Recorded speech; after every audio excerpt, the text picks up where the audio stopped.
Good morning, sir. So for today's video, I'm going to present the Rule 31 up to Rule 38 and its meaning. Rule 1, Application. Rule 1 states that the rules apply to all vessels upon the high seas and all waters connected to the high seas and navigable by sea-going vessels. Rule 2, Responsibility. Rule 2 covers the responsibility of the master, owner, and crew to comply with the rules. Rule 3, General Definitions. Rule 3 includes definitions of the vessels, power-driven vessels, seaplane, sailing vessels, vessels not under command, and vessels restricted in their ability to maneuver. And it gives the general definition used in the Colregs. It is important that the definitions are fully understood so that the correct actions. Rule 4, Application. Rule 4 says the section applies in any condition of visibility. Rule 5, Lookout. Rule 5 requires that every vessel shall at all times maintain a proper lookout by sight and hearing as well as by all available means appropriate in the prevailing circumstances and conditions so as to make a full appraisal of the situation and of the risk of collision. Rule 6, Safe Speed. Rule 6 deals with safe speed. It requires that every vessel shall at all times proceed at a safe speed. The rule describes the factors which should be taken into account in determining safe speed. Several of these refer specifically to vessels equipped with radar. The importance of using all available means is further stressed in Rule 7, Risk of Collision. Rule 7 covering risk of collision, which warns that assumptions shall not be made on the basis of scanty information, especially scanty radar information. Rule 8, Action to avoid collision. Rule 8 covers action to be taken to avoid collision. Action taken to avoid collision with another vessel shall be such as to result in passing at a safe distance. The effectiveness of the action shall be carefully checked until the other vessel is finally passed and clear. Rule 9, Narrow Channels. In Rule 9, a vessel proceeding along the course of a narrow channel or fairway is obliged to keep as near to the outer limit of the channel or fairway which lies on her starboard side as is safe and practicable. The same rule obliges a vessel of less than 20 meters in length or sailing vessels not to impede the passage of a vessel which can safely navigate only within a narrow channel or fairway. Rule 10, Traffic Separation Schemes. Rule 10 states that ships crossing traffic lanes are required to do so as nearly as practicable at right angles to the general direction of traffic flow. This reduces confusion to other ships as to the crossing vessel's intentions and course, and at the same time enables that vessel to cross the lane as quickly as possible. Rule 11, Application. Rule 11 says that section applies to vessels inside of one another. Rule 12, Sailing Vessels. Rule 12 states action to be taken when two sailing vessels are approaching one another.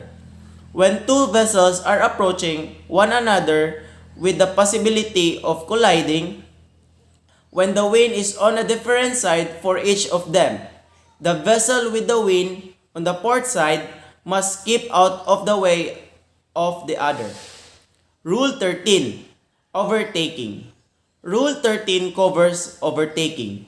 The overtaking vessel should keep out of the way of the vessel being overtaken. Rule 14, Head-on Situation. Rule 14 deals with head-on situations. When two power-driven vessels are approaching each other on reciprocal or nearly reciprocal courses and there is a risk of collision. Each vessel must change course to a starboard and pass on the port side of the other. Rule 15, Crossing Situation. Crossing situations.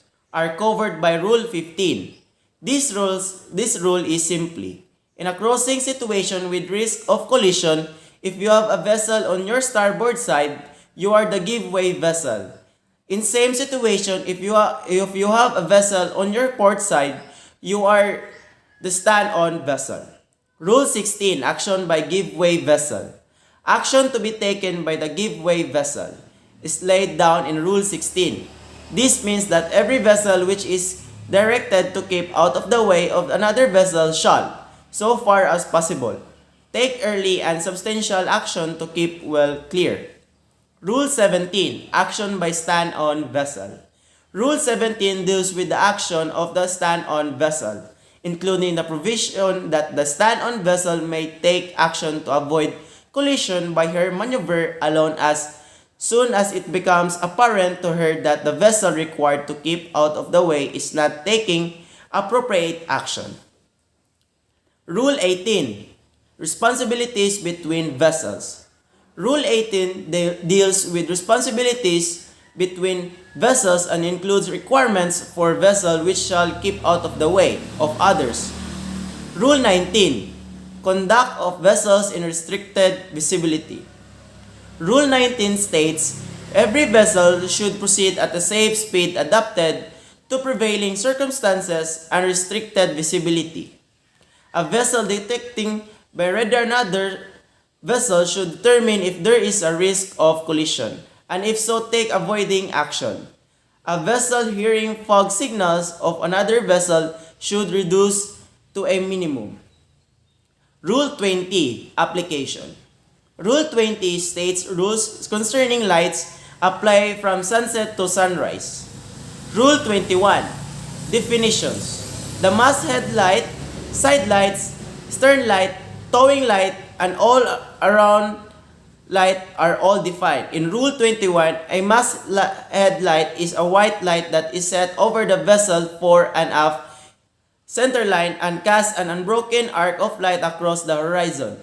A green light on the starboard side and a red light on the port side, each showing an unbroken light over an arc of the horizon, are referred to as side lights. Stern light is a white light that is set as close to the stern as possible and casts a continuous arc of lights across the horizon. A yellow light with the same features as the stern light is referred to as towing light.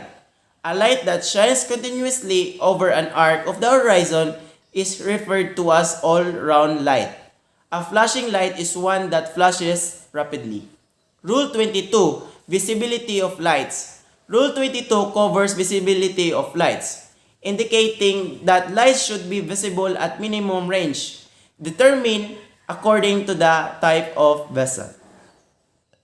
Rule 23, power-driven vessels underway. Rule 23 covers light to be carried by power-driven vessels underway. The required lights for power-driven vessels are red and green side lights visible from a distance of at least 1 mile away, an all-round white light or both a masthead light and a stern light. Rule 24, towing and pushing. Rule 24 covers lights for vessels towing and pushing shall exhibit 2 masthead lights in a vertical line, side lights, a stern light. Rule 25, sailing vessels underway and vessels under oars. Rule 25 covers light requirements for sailing vessels underway and vessels under oars. A sailing vessel underway shall exhibit side lights, a stern light. Rule 26, fishing vessels. Rule 26 covers light requirements for fishing vessels. A vessel engaged in fishing, whether underway or at anchor, shall exhibit only the lights and shapes prescribed in this rule. A masthead light above of and higher than the all-round green light. Rule 27, vessels not under command or restricted in their ability to maneuver. Rule 27 covers lights requirements for vessels not under command or restricted in their ability to maneuver. It shall exhibit 2 all-round red lights in a vertical line where they can best be seen, and two balls or similar shapes in a vertical line where they can best be seen. Rule 28. Vessels constrained by their draught. Rule 28 covers light requirements for vessels constrained by their draught. Exhibit where they can best be seen.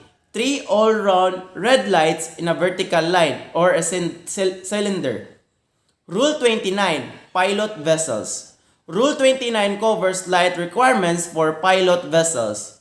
A vessel engaged on pilotage duty shall exhibit, at or near the masthead, 2 all-round lights in a vertical line, the upper being white and the lower red, and when underway, in addition, side light and a stern light. Rule 30. Anchored vessels and vessels aground. Rule 30 covers light requirements for vessels anchored and aground. A vessel at anchor shall exhibit, where it can best be seen, in the forepart, an all-round white light or one ball at or near the stern, and at lower level that the light in the forepart, an all-round white light, 2 all-round red lights in a vertical line where they can best be seen. Rule 31. Seaplanes. Rule 31 covers light requirements for seaplanes. A seaplane aground shall carry an anchor light or lights with 2 red lights in a vertical line, at least 3 feet apart, so placed as to be visible all round the horizon. Rule 32. Definition. Whistle, short blast, and extended blast are all defined in Rule 32. Any sound signaling appliance capable of producing the necessary blast and meeting the specification in Annex 3 to these regulations is referred to as a whistle. A brief blast is defined as a blast lasting less than 1 second. A protracted blast is defined as detonation lasting 4 to 6 seconds. Rule 33. Equipment for sound signals. Rule 33 says vessels 12 meters or more in length should carry a whistle and a bell, and vessels 100 meters or more in length should carry in addition a gong. Rule 34. Maneuvering and warning signals. Rule 34 covers maneuvering and warning signals using whistle or lights. So if whistles are fitted on a vessel at a distance apart of more than 100 meters, one whistle only shall be used for giving maneuvering and warning signals. Rule 35. Sound signals in restricted visibility. Rule 35 covers sound signals to be used in restricted visibility. A vessel towed or if more than one vessel is towed, the last vessel of the tow, if manned, shall at intervals of not more than 2 minutes sound for blasts in succession, namely 1 prolonged blast followed by 3 short blasts. Rule 36. Signals to attract attention. Rule 36 covers signal to be used to attract attention. The signals to be used to attract attention is may direct the beam of her searchlight in the direction of the danger, in such a way as not to embarrass any vessel. Rule 37. Distress signals. Distress signals are covered by Rule 37. A cannon or other explosive signal fired every minute is one of the numerous types of distress signals. Signals flag N or over C, A square flag with a ball either above or below it. Flames on the vessel. A red rocket or hand flare. Orange smoke colored flare. Continuous sounding of fog signal apparatus. Rocket or shell throwing red stars. SOS. Signal containing the spoken word Mayday. Signals flags N over C.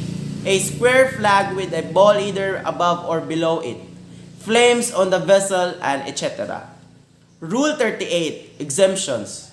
Rule 38 says ships which comply with the 1960 collisions regulations and were built or already under construction when the 1972 collision regulations entered into force may be exempted from some requirements for light and sound signals for a specified period. So that's all for today, sir, about the Rule 1 up to Rule 38 and its meaning. So that's all for today, sir, and have a nice day, sir, and thank you.